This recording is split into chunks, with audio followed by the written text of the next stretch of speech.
In-depth journalism in the Memphis community, the Daily Memphian is of Memphis, not just in Memphis, and seeks to tell the stories of this city.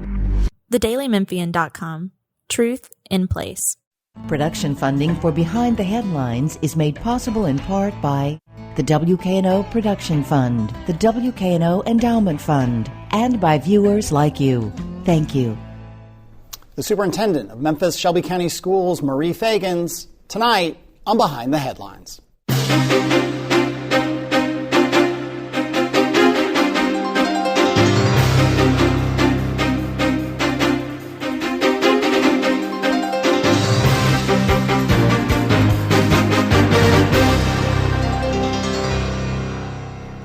I'm Eric Barnes with the Daily Memphian. Thanks for joining us.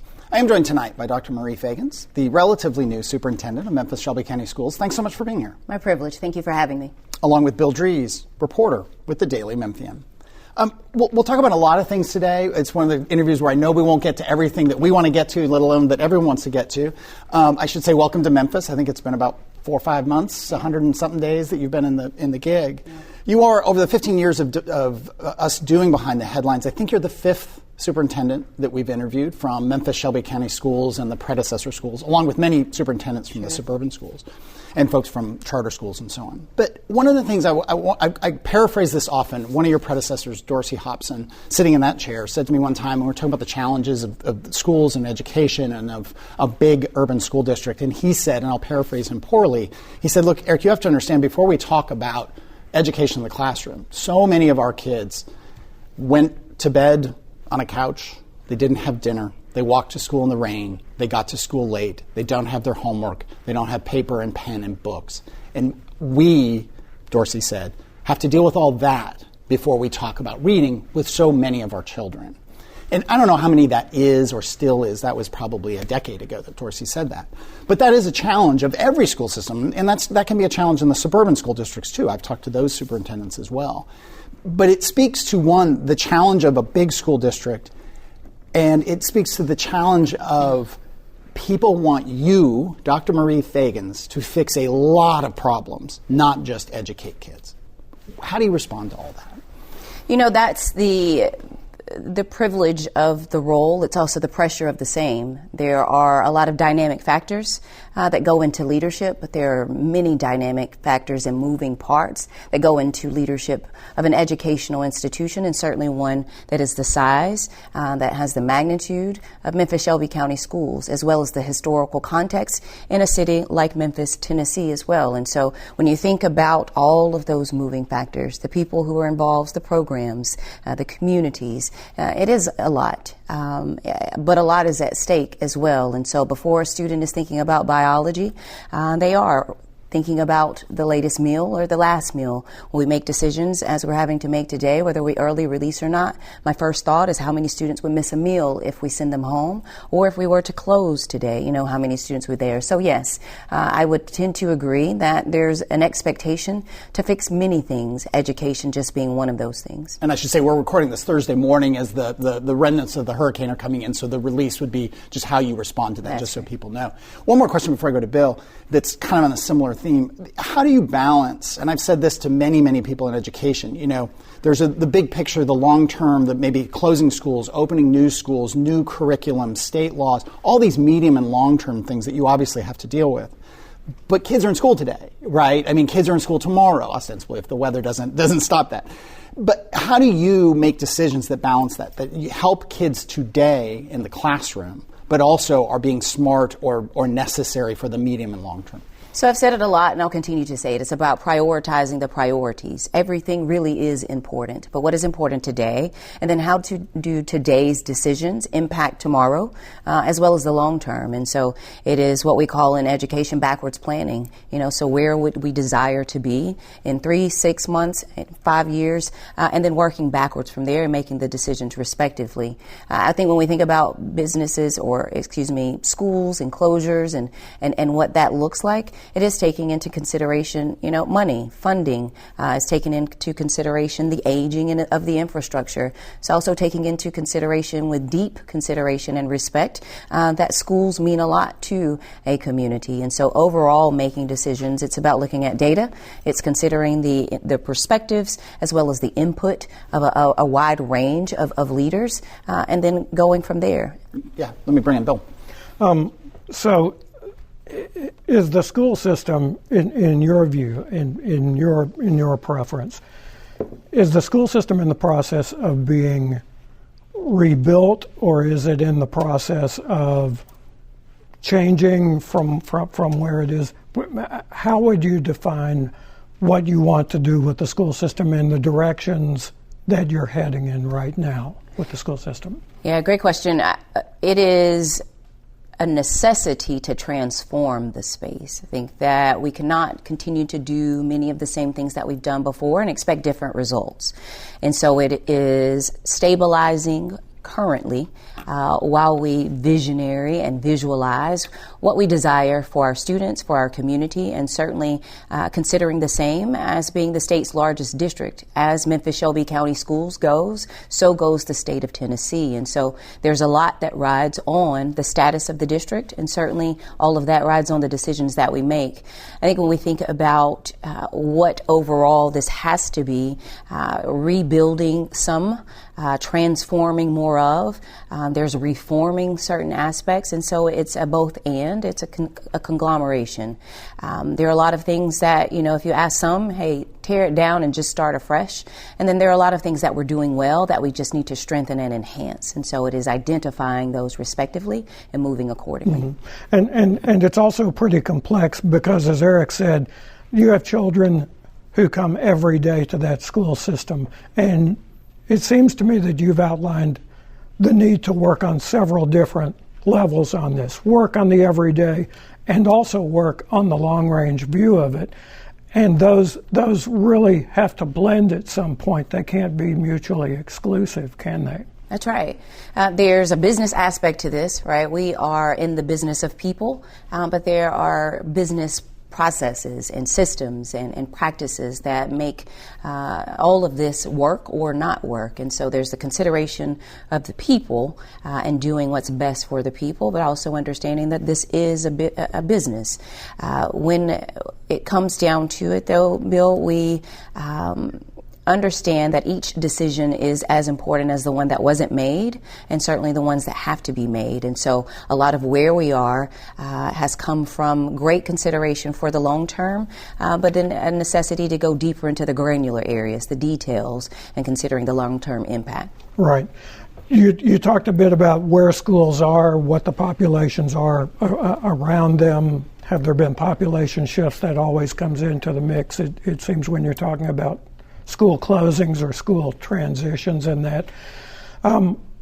Tell me what is guiding the different pieces of that, from things like the transition of I-zone schools, ASD schools, looking at future populations, where populations of school-age children and families are going in the city. Right, all of the above. And so it's certainly data, demographics, birth rates, and certainly nationally you're looking at birth rates that are just generally declining, but in the city of Memphis and Shelby County, just looking at the respective areas where that is taking place more of, where there's an over-concentration of certain schools. We have spaces where there are multiple high schools in a small proximity from the other, and so looking at that as well. We have several buildings that are just simply being underutilized, so there's an opportunity to repurpose there. And so looking at the data broadly, student performance in those spaces, but also the building infrastructure itself. And so we have a third party that's been performing those assessments and analysis. And so we expect to receive the latter 50 to 80 of those assessments towards the end of October. And so we've begun already looking at the FCI scores. What does the facility conditions index score say for the next 3, 5, and 10 years? And then we'll start to make some decisions and recommendations with the board and bring those publicly. And what do you want schools to do? I mean, right now, let me explain that a little bit. Sure. Right now, we have optional schools. We have schools that students go to for a certain pursuit. Is your goal here to have schools that you can get the same thing at in different communities? Or is it kind of the open enrollment model? If we got room and that school is like an Overton that pursues the arts, your child might be able to go there. Sure, there's a way to do both, right? And so ultimately we want every child and family to believe that their school is the option for them. And so across our 9 districts that make up the District of Memphis-Shelby County Schools, I'd like for Marie Feagins and Bill, for their families to believe that this school that is in proximity to them is a great school because it has the type of programming, the quality of instruction, and the level of teaching that is desirable and necessary to create the type of community leaders that we need more of. And so we do have to expand programs across the district. We're talking about access, not excluding individuals, but certainly creating the types of programs and pathways that lead our students forward across the district. Mm-hmm. About 15 minutes left here. You mentioned 50 to 80 schools, buildings, I took it as, that are being assessed right now. That's not all the schools, buildings in the system. Is 50 to 80, do I take that as those are the ones that are on the table to be potentially closed? No, so we have 200 buildings. Right.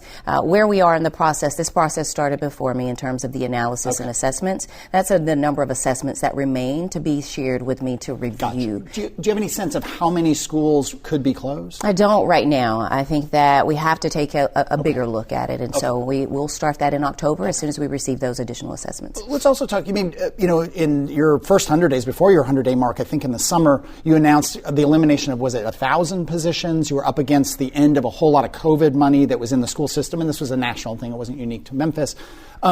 Without getting too far in the weeds, but let's get a bit in the weeds, you've kind of restructured a lot of staff. You've eliminated a lot of positions. People have moved to other positions. Talk about your goals with those elimination of positions and restructuring of existing positions. What are you trying to get done there? Sure, great question. Certainly we're talking about efficiency here, and more importantly, we're talking about placing the resources where they should be, and that's as close to the classroom, if not directly in the classroom, as possible. I want to circle to the positions, though. We talk about the 1,100 positions. We're talking about 1,100 positions, not people. And so nearly 600 of those were vacancies. So the remaining 500 or so, we're talking about nearly 200 plus that were teachers who didn't fulfill the requirements based on the state's criteria for their 3 years to finish the pathway to become a licensed teacher. The remaining individuals, we have a combination of those who were in ESSER funds or grants, other dollars that cliffed.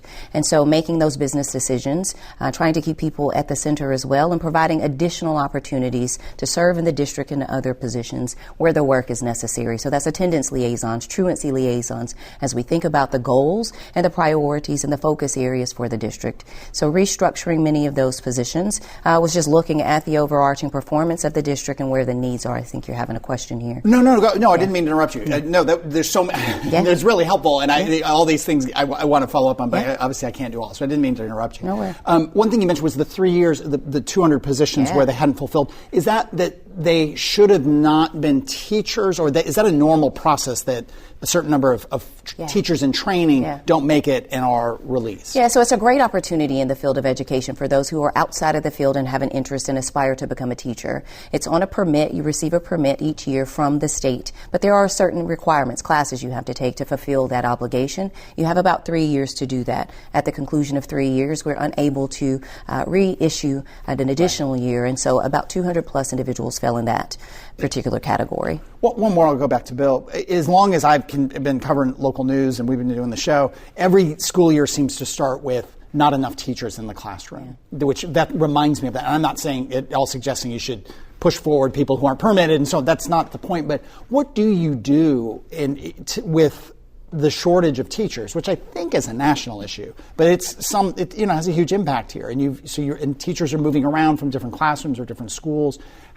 You go to substitute teachers, you go to outside services, you put more kids in a single classroom. How do you deal with the teacher shortage? Sure, it's certainly a national issue. Several 100,000 teachers left the field at the onset of the pandemic and COVID, and so that is just not something we will be able to replace in the next 3 to 5 years. It's also a general lack of respect for the field, and so we're working on trying to improve just the narrative and the appeal around being an educator again. It used to be highly respected. I think when we think about where we are, Memphis Shelby County Schools. Certainly, we do have several vacancies that exist. We have fewer vacancies this year than we had last year this time, and nearly 3,000 more students enrolled as well.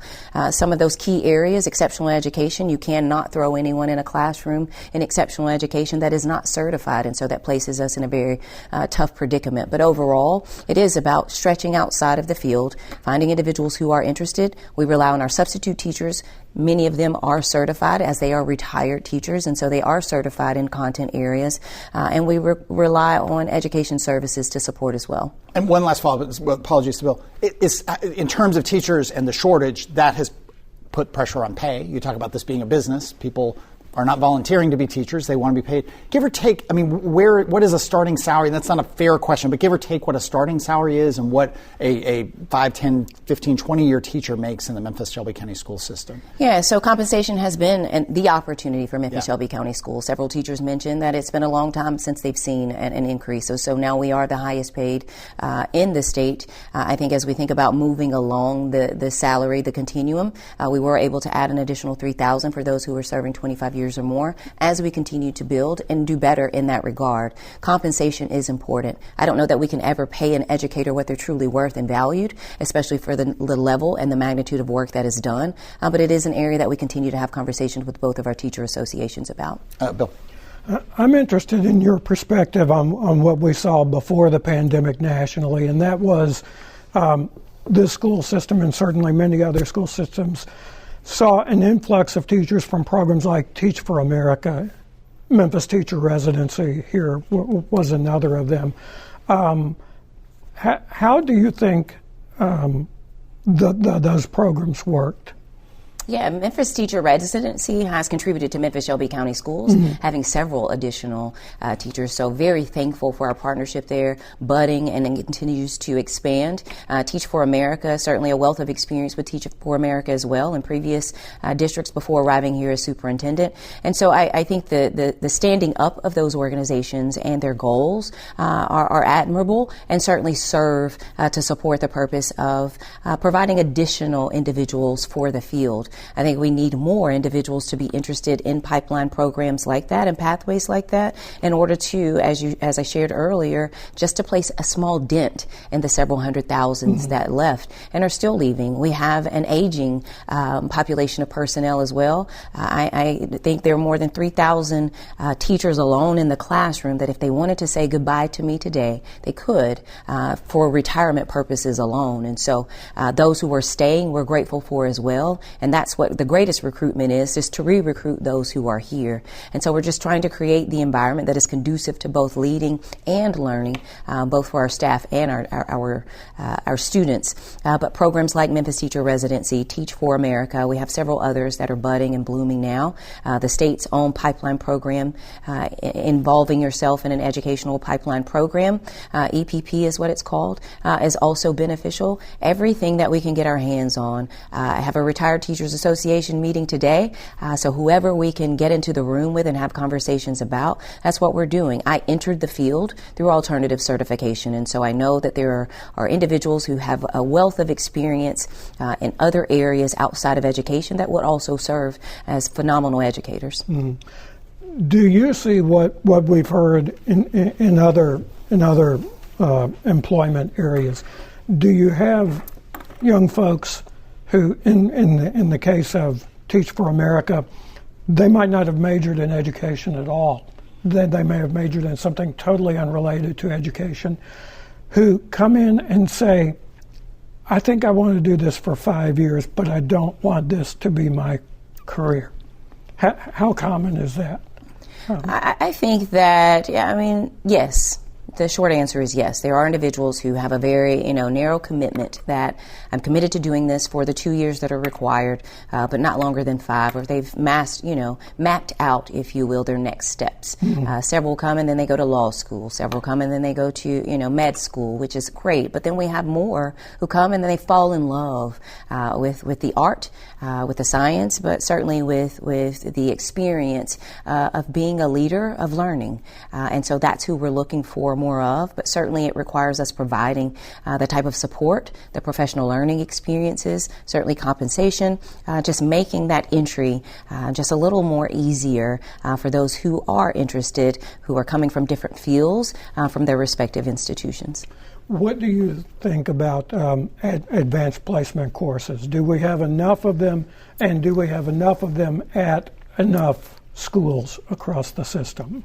I think that our offerings can always serve to expand. I think our thought process around who should be taking advanced placement programs or courses also stands to have the most improvement, right? Who we think should and who qualifies for. As a principal, I placed all of my sophomores into AP courses, and you teach up and you coach up. That's how you provide the level of access and the type of learning that is necessary to prepare our youngest leaders to accelerate in many areas, but certainly to perform on and above levels. We're talking about competing not just with Memphis-Shelby County school students and not just students in the region, but we're talking nationally and internationally. And in that regard, we're severely behind. And so our access to advanced programs requires certainly us providing the professional learning and opportunities for our teachers to receive the training in that regard. And it certainly requires us looking deeper at our master schedules across each of our middle and high schools, and certainly thinking more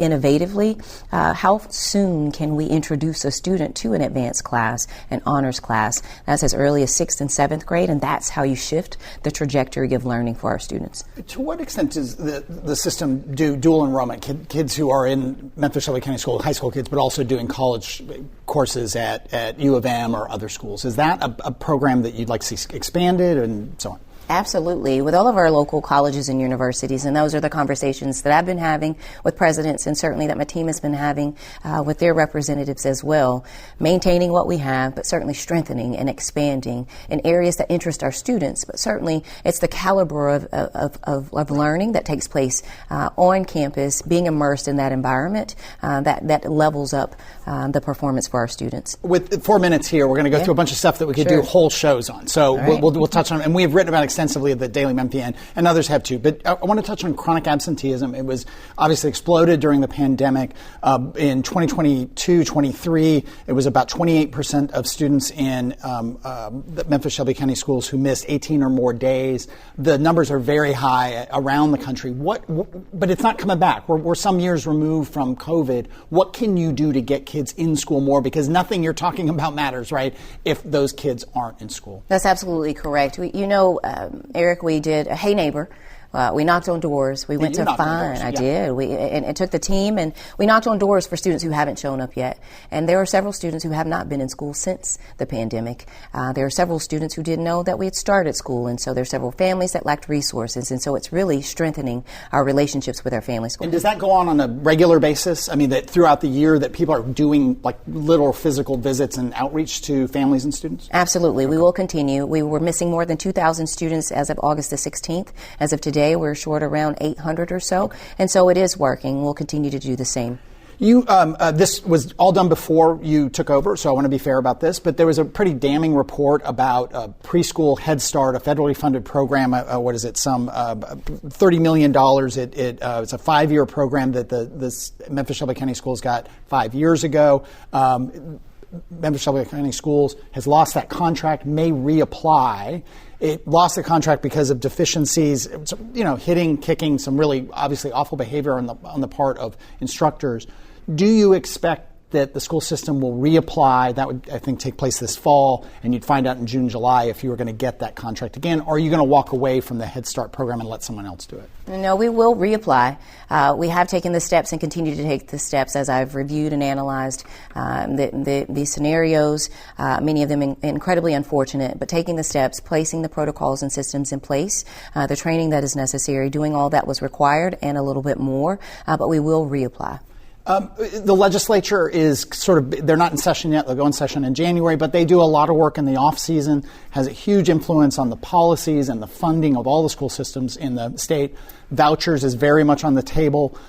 What do you want to see from the legislature? This will be your first legislative session as the school here. What do you want to see from the legislature? What do you not want to see from the legislature? I think overall we want to see what's best for kids. I think that looks very different in many different spaces, including across our schools.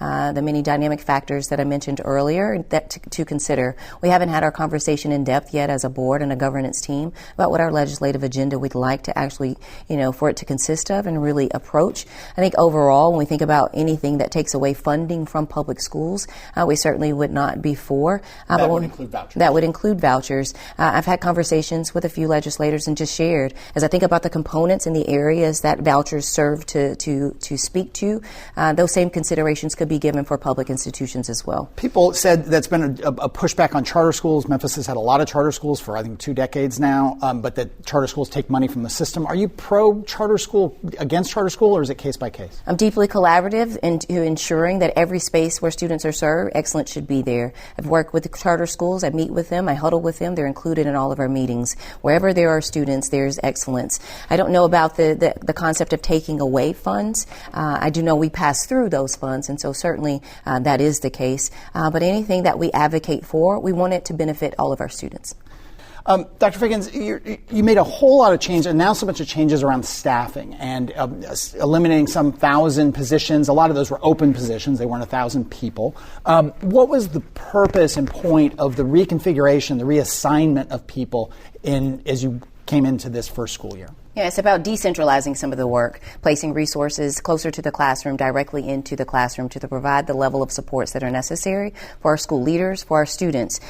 We are in an underperforming space, if you will, and so there's a lot of need to accelerate in some areas as we think about elevating the level of performance. And so placing some liaisons for attendance as we focus on chronic absenteeism, placing truancy liaisons as we work on those efforts there as well, but also stretching out our instructional coaches as we think about providing additional supports for our small group learning for our students and our staff.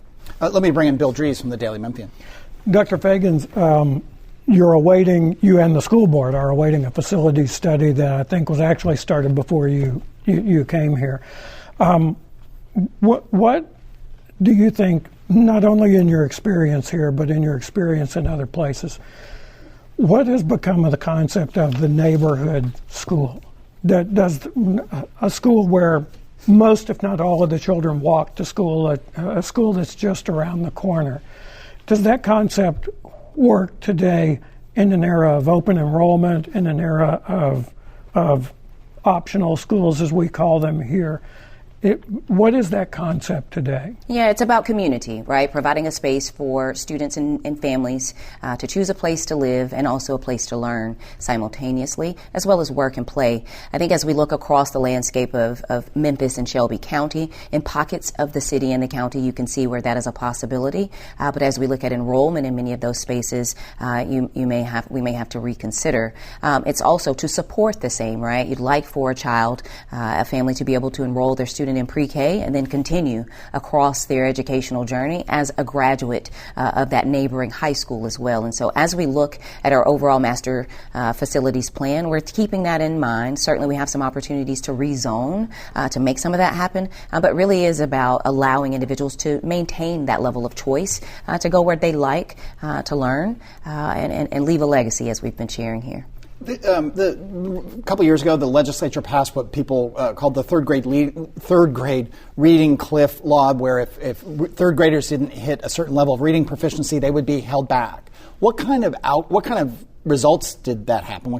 How many kids were held back, give or take? And do you support that law, or do you want to see changes to the law?